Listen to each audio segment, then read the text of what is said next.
然后今天继续来跟大家分享一下我之前是怎么从零到一构建这个白板录制工具的哈。那其实基本上会有涉及这么几个部分。第一块就是需求收集嘛，因为需求的话，因为我自己就是平时就有这个白板录制演示的这个需求，但是没有录制功能，很多白板的话没有录制功能，所以我自己就是需求方，所以我大概也知道我要的是什么功能，所以我就把我的想法呢跟这个Cloud 跟 GPT 呢对话了几轮，对话几轮之后呢，他就帮我生成了一个 PRD 文档。就是 PRD 就是产品这个需求手册然后需求手册的话，它会告诉你就是它会给你几个，我们来看一下这个里面都有什么最上面的话是我要求它把每一次的这个变更记录追加上去，然后我们直接看内容。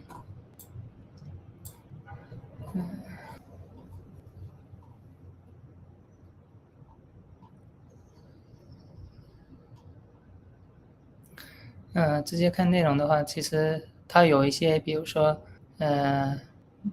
你要做的一些做的 MVP 功能范围有哪些，然后边界有哪些功能，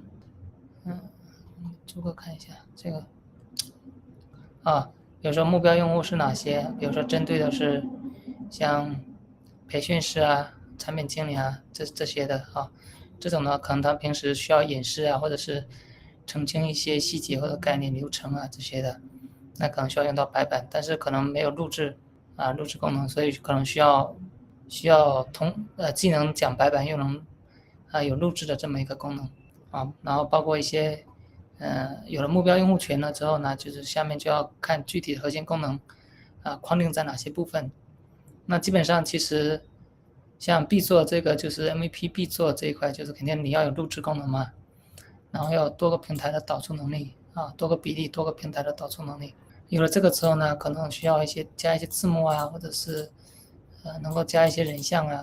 摄像头气泡，然后再之后可能可以让它自动生成一些讲义大纲之类的这是比较就是说基础的，至少要有这么几块。那有了这个 PRD 之后呢，我就把 PRD 丢给这个 Stitch 是一个就是 Web Designing 的一个设计网站就谷歌收购的一个设计网站。这个设计网站其实挺好用的。如果说大家平时有遇到需要设计这个页面设计或者是各种海报设计，其实也都可以用它它给出来的这些设计风格，其实我觉得都挺不错的。其实总体来讲其实都还挺好的。然后你如果到时候要用的话，你就直接不是导出，你就直接导出，你选一些选任何的，选一些界面，然后导出，然后把这个导出的东西丢给 Web Coding，比如说丢给那个 Codex 或者是Cloud 让它给你1:1的复刻出来这样子就基本上就能用了。因为我感觉它这边出的设计比 Cloud Design 出的设计可能还好一点。然后来看一下，那有了这个设计之后，但是其实他给的这个设计最终我没有采纳我后来找了一个对标的，就是 Craft.do 这个网站，它的风格相对我比较喜欢一点，就是这种大色卡堆叠的，然后饱和度比较浅的，对比度也不会说很冲突的很那个。然后它的文案呢，其实也写得非常精彩写得非常好。然后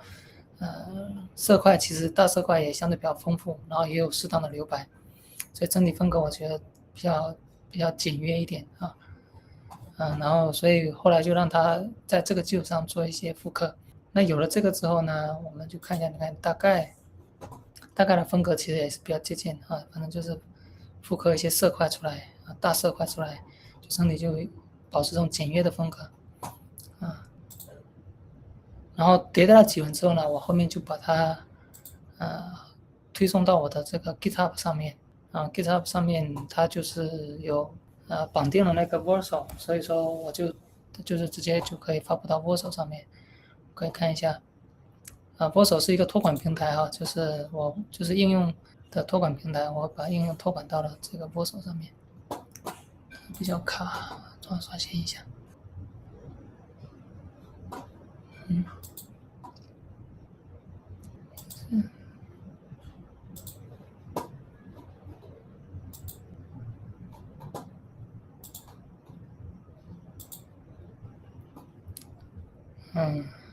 这个比较卡，算了，不看了。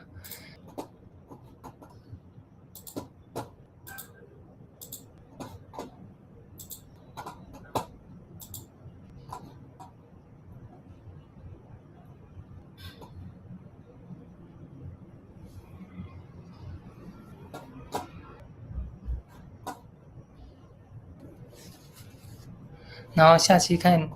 大家有没有特别感兴趣的内容，或者想交流的话题，我们也可以在评论区告诉我，我们下期可以继续分享一些跟大家继续分享一些